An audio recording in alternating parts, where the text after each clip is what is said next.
सलमा, ये मसाले तुमने धूप में नहीं सुखाए क्या? नहीं तो मसाले एकदम सूखे तो हैं, तो मुझे जरूरत नहीं लगी। नहीं सलमा, मैंने तुम्हें कितनी बार समझाया है, मेरे लाए हुए मसालों को थोड़ी देर धूप में रख दिया करो, इससे इनकी खुशबू और स्वाद दोनों बढ़ जाते हैं। तुम्हें पता है ना, अगर मेरे बनाए पिज्जा अच्छे नहीं बने तो? हाँ हाँ, सब पता है मुझे। पिज्जा जरा भी बिगड़े तो वो खड़ूस आरिफ कौवा भी बिगड़ेगा। पर लाइए, मैं इन मसालों को धूप दिखा देती हूँ। और सुनो, तुम इतने गुस्से में मत रहा करो, हंसती हो तो ज्यादा अच्छी लगती हो। रहने दो जी, आपको मेरी हंसी की परवाह होती तो इस वक्त हम अलीगढ़ के जंगलों में होते। सलमा, काम से छुट्टी नहीं मिली तो मैं क्या करूँ, तुम ही बताओ। कुछ मत करो आप, और आरिफ की जी हुजूरी ही करो। बस मैंने सोच लिया है, अगली बार जब मेरे मायके में कुछ होगा ना, तो मैं बच्चों के साथ अकेली ही चली जाऊंगी, आपके भरोसे नहीं बैठूंगी। अच्छा ठीक है, चली जाना, मैं तुम्हें रोकूंगा नहीं। बस अब तो खुश हो जाओ। अच्छा ये बताओ, शाम को क्या लेकर आऊँ तुम्हारे लिए?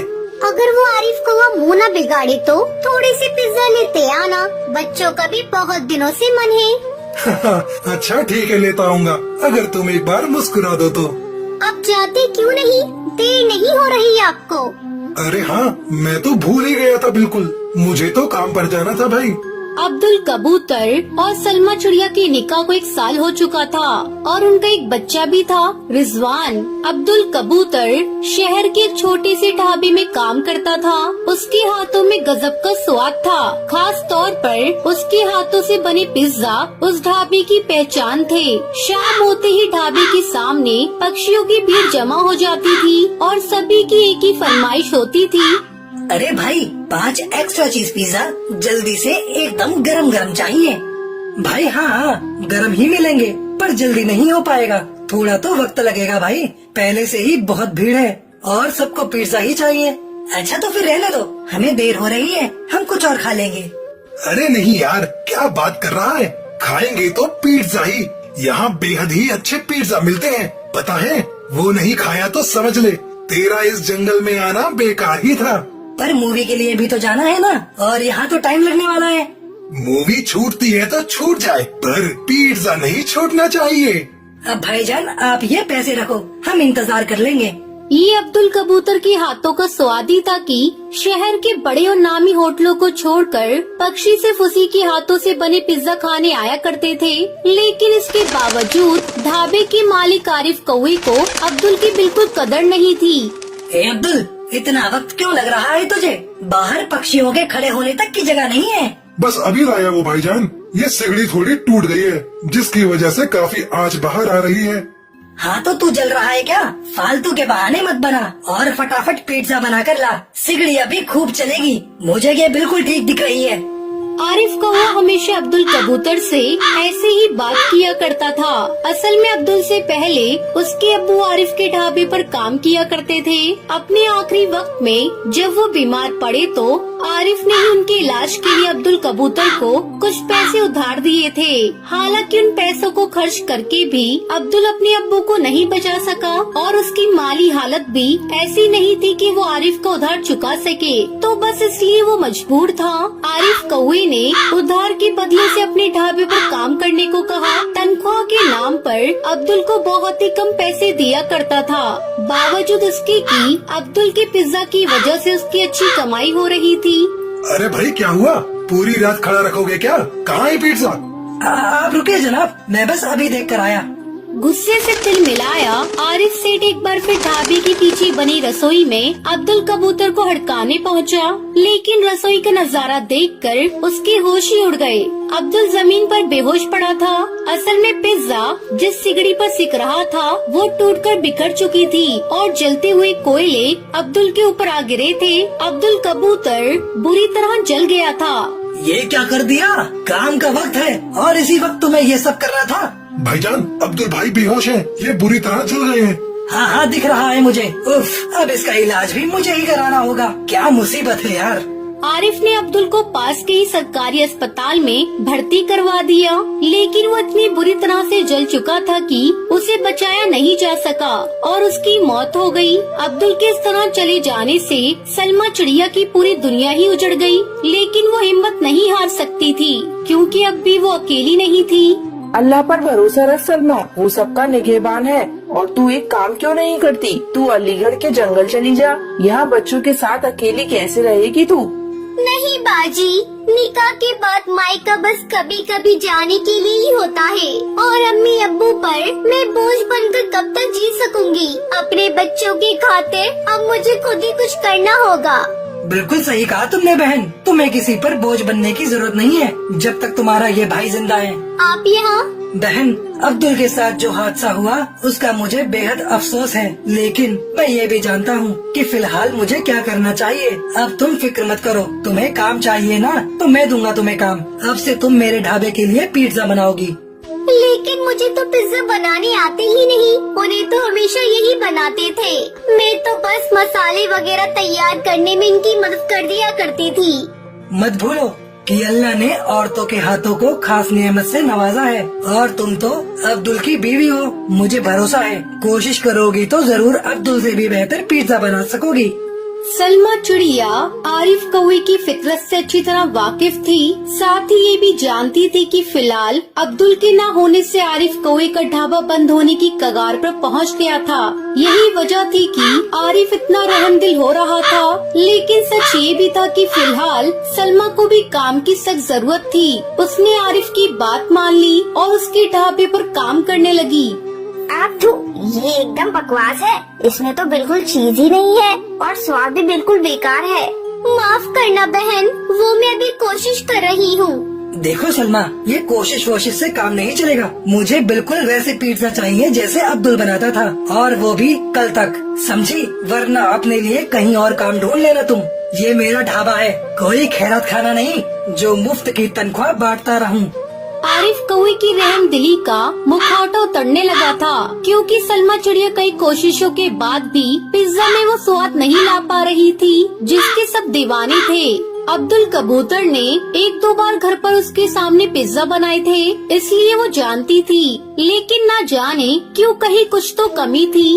अम्मी, ये मसाले इन्हें बाहर धूप में रख दो क्या? अब्बा वो हर बार ऐसे ही करने को कहते थे ना। अरे हाँ, वो ऐसा ही करते थे और कहते भी थे मसालों को धूप दिखाने से स्वाद और खुशबू दोनों आते हैं। सलमा चिड़िया की परेशानी का हल बस इतना सा ही था। उसने पिज्जा में डाले जाने वाले सभी मसालों को अच्छे से धूप में सुखाए और फिर पिज्जा बनाए। इस बार सब बढ़िया रहा और आखिरकार सलमा ने अब्दुल कबूतर जैसा पिज्जा बना ही लिया। आरिफ का ढाबा एक बार चल निकला। कुछ ही दिनों में पहले की तरह भीड़ जमा होने लगी, लेकिन फिर भी अब सब कुछ पहले जैसा नहीं था। भाईजान, रसोई बहुत छोटी है, एक खिड़की भी नहीं है जहाँ से धुआं निकल सके, और ये सिगड़ी भी थोड़ी बड़ी होनी चाहिए ताकि कम समय में ज्यादा पिज्जा बन सके। और हाँ, एक बात और मुझे लगता है कि मेरे काम और मेरी मेहनत के हिसाब से मेरी तनख्वाह भी बहुत कम है। क्या? एक मिनट, तेरा दिमाग तो ठीक है ना सलमा? है? तुझे पता भी है तू किसके सामने इतना मुंह चला रही है? लगता है अब्दुल ने तुझे कभी मेरे मिजाज के बारे में नहीं बताया। देख, मेरी बात सुन, जो है जैसा है सब कुछ वैसा ही रहेगा। तुझे काम करना है तो कर, वरना मैं कहीं और काम देख लूँ। वैसे मुझे भी अब यही सही लगता है। आप मेरा हिसाब कर दीजिए और अपने लिए कोई नया खानसामा भी ढूंढ लीजिए। तेरी इतनी हिम्मत? भूल गई, मैंने ही तुझ पर तरस खाकर तुझे काम दिया और तू मेरा काम छोड़ने की बात कर रही है। मत भूल कि तेरे खानदान पर कर्जा है मेरा, और इसलिए तुझे भी अब्दुल की तरह मेरे यहाँ पर काम करते रहना होगा, और वो भी मेरी शर्तों पर, समझी? नहीं, अब समझना मुझे नहीं बल्कि तुम्हें होगा। मेरे शौहर बहुत सीधे कबूतर थे और इसलिए तुम उनका फायदा उठाते रहे, और मुझे यहाँ आकर ही पता चला कि असल में तुम ही उनकी मौत के जिम्मेदार हो। तुमने वो टूटी सिगड़ी सही वक्त पर बदलवा दी होती तो मेरे शौहर आज जिंदा होते। तो बात ये है कि तुम्हारा कर्जा तो गया भाड़ में। अगर सीधी तरह से मेरे बकाई पैसे मुझे नहीं दिए तो मैं यहाँ से सीधे पुलिस के पास जाऊंगी, समझे? सलमा चिड़िया के तेवर भी अलग थे और हालात भी। असल में उसने पहले से ही सब सोच रखा था। अब्दुल ने हमेशा खुद को आरिफ के एहसानों तले दबाए रखा, लेकिन सलमा वो अब आजाद थी, उसे बहुत कुछ करना था। सलमा अपना एक ढाबा खोल लेती है और अपना जीवन खुशी खुशी जीने लगती है।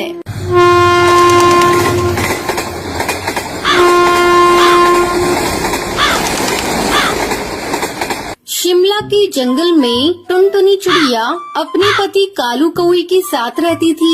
कालू कौवे ने टुनटुनी से प्रेम विवाह किया था, जिसके चलते उनके घर वालों ने अपने घर से निकाल चुके थे। अब हम लोग कहाँ जाएंगे जी? हमारे घर वालों ने तो हमें घर से बाहर निकाल दिया। आपके पास तो अभी कोई काम भी नहीं है, कहाँ रहेंगे हम लोग और क्या खाएंगे? अरे पगली, इतना बड़ा ये जंगल है, कहीं न कहीं हमें काम मिल ही जाएगा। और रहने के लिए मैं कोई किराए का घर देखता हूँ। जब मैं कमाने लगूंगा तो अपना घर भी बना लेंगे। अब चलो यहाँ से चलते हैं, पहले हम रहने का आसरा ढूंढते हैं। दोनों पति पत्नी जंगल के मुखिया चील के पास पहुँचते हैं और उससे रहने के लिए एक किराए का घर ले लेते हैं। चलो अब रहने का इंतजाम हो गया, मैं घर को सजाती हूँ। तुम जाकर कहीं काम ढूंढो और आते समय राशन लेते आना।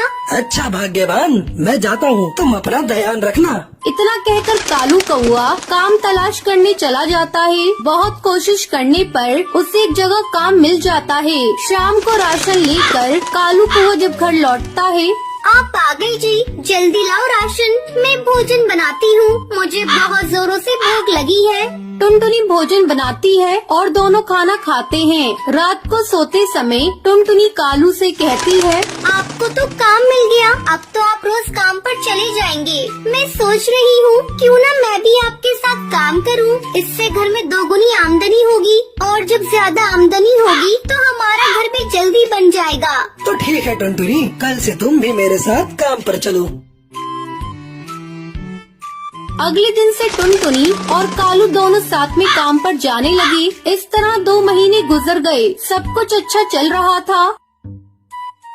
सुनो जी, मैं माँ बनने वाली हूँ, अब मैं आपके साथ काम पर नहीं जा सकूंगी, मुझे अब आराम की जरूरत है। टुनटुनी की ये बात सुनकर कालू कौवा खुश हो जाता है और अकेले ही काम पर चला जाता है। इस तरह कुछ दिन गुजर जाते हैं। एक दिन जंगल का सरदार कालू के घर आता है।